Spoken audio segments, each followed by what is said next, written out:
পশ্চিমবঙ্গের এক ছোট গ্রাম অন্ধকূপ। ঘন জঙ্গলে ঘেরা, যেখানে সূর্যের আলো খুব একটা পৌঁছায় না। সেই গ্রামের প্রান্তেই আছে একটি পুরনো, ভগ্নপ্রায় বাড়ি, অন্ধকারের রাজা নামে পরিচিত। গ্রামবাসীদের মতে কেউ সেই বাড়ির সামনে দিয়েও হাঁটতে চায় না। রাত নামার পর সেখানে কোনো প্রাণীও থাকে না।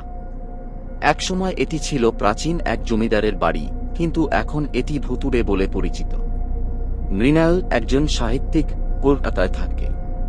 সে সব সময় ভিন্নধর্মী কিছু লিখতে চেয়েছিল, আর তার আগ্রহের বিষয় ছিল অতিপ্রাকৃত এবং ভৌতিক কাহিনী।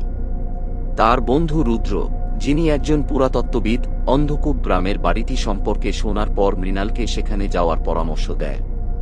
রুদ্র জানায়, বাড়ির পুরনো মালিক ছিলেন একজন লেখক, যিনি রহস্যজনকভাবে মারা যান।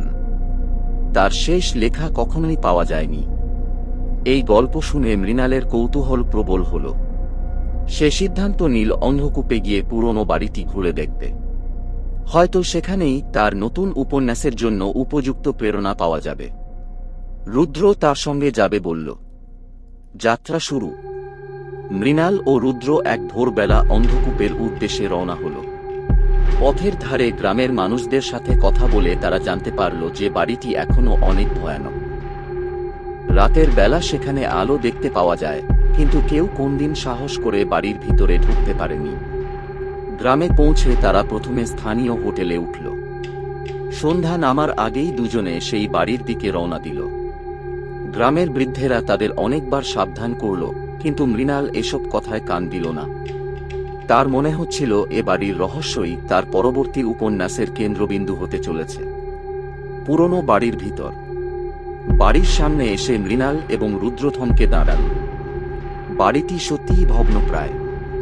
দরজা জানালার অধিকাংশ ভেঙে পড়েছে, দেওয়ালে শেওলা জমে আছে। তবুও বাড়ির চেহারায় একটা অদ্ভুত মায়া আছে। মৃণাল বেশ কিছুক্ষণ সেই বাড়ির দিকে তাকিয়ে রইল। হঠাৎ যেন তার মাথার মধ্যে কিছু ফিসফিস করে উঠল, ভিতরে এসো। মৃণাল কিছুক্ষণ থমকে রইল। তারপর সে বুঝল এটা তার কল্পনা, তার মনই এসব তৈরি করছে। রুদ্র তাকে জিজ্ঞেস করল, তোর কিছু হলো? মৃণাল হাসল, না, কিছু না। চল, ভিতরে যাই। দুজনেই ভেতরে ঢুকল। ভিতরে ঢুকতেই একটা কটু গন্ধ তাদের নাকে আসল।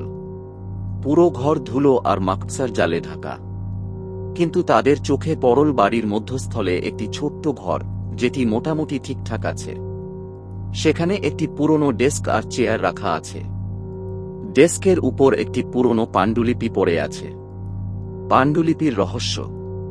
মৃণাল সেই পাণ্ডুলিপির দিকে এগিয়ে গেল। এটি বেশ পুরনো, কিন্তু লেখাগুলি পরিষ্কার দেখা যাচ্ছে। হাতে লেখা, শয়ত্নের প্রতিটি শব্দ তৈরি করা।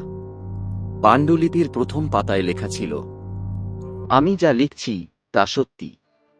কেউ যদি এই লেখাটি পড়ে, তবে সে যেন এ বাড়ি থেকে বেরিয়ে না যায়।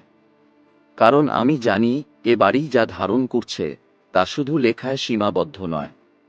এ বাড়ি নিজেই এক জীবন্ত অস্তিত্ব, যাকে কোনোদিন থামানো যাবে না। মৃণালের রোম খাড়া হয়ে গেল। সে আরও কিছুক্ষণ পাণ্ডুলিপি পড়ল, কিন্তু কিছু লেখা অসম্পূর্ণ।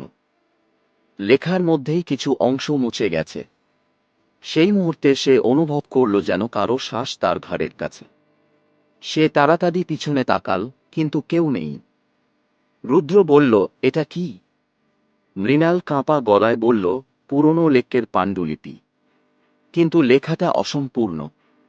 এখানে এমন কিছু লেখা আছে যা অদ্ভুতভাবে মিলিয়ে গেছে। রুদ্র বলল, চল আমরা এখানে বেশি সময় না কাটিয়ে বেরিয়ে যাই।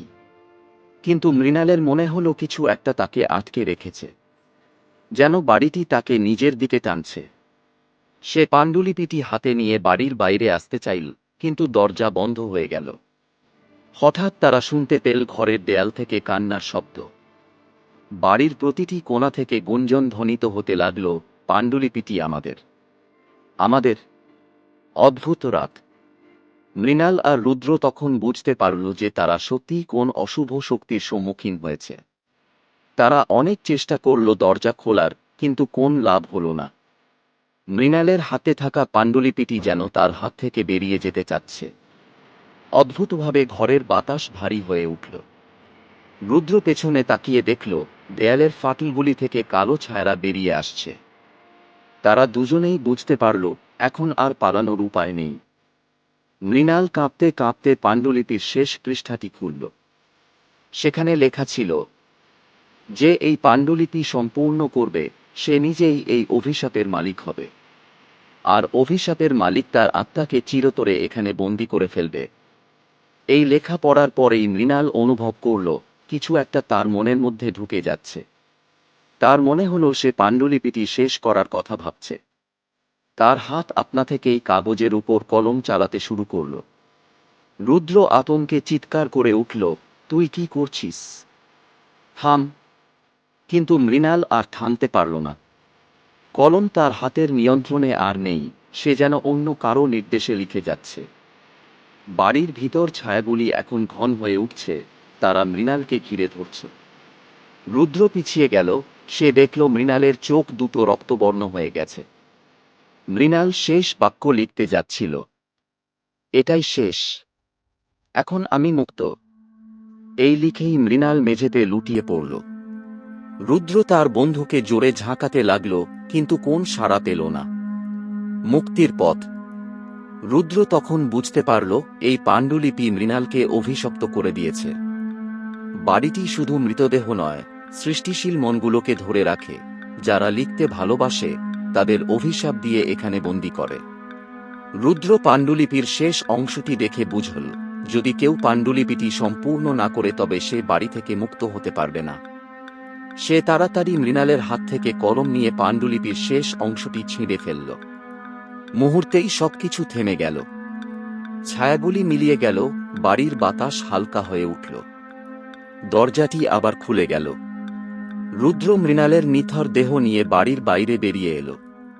সে জানত মৃণাল হয়তো আর কখনোই জাগবে না, কিন্তু সে জানত মৃণাল এই অভিশাপ থেকে মুক্ত হয়েছে।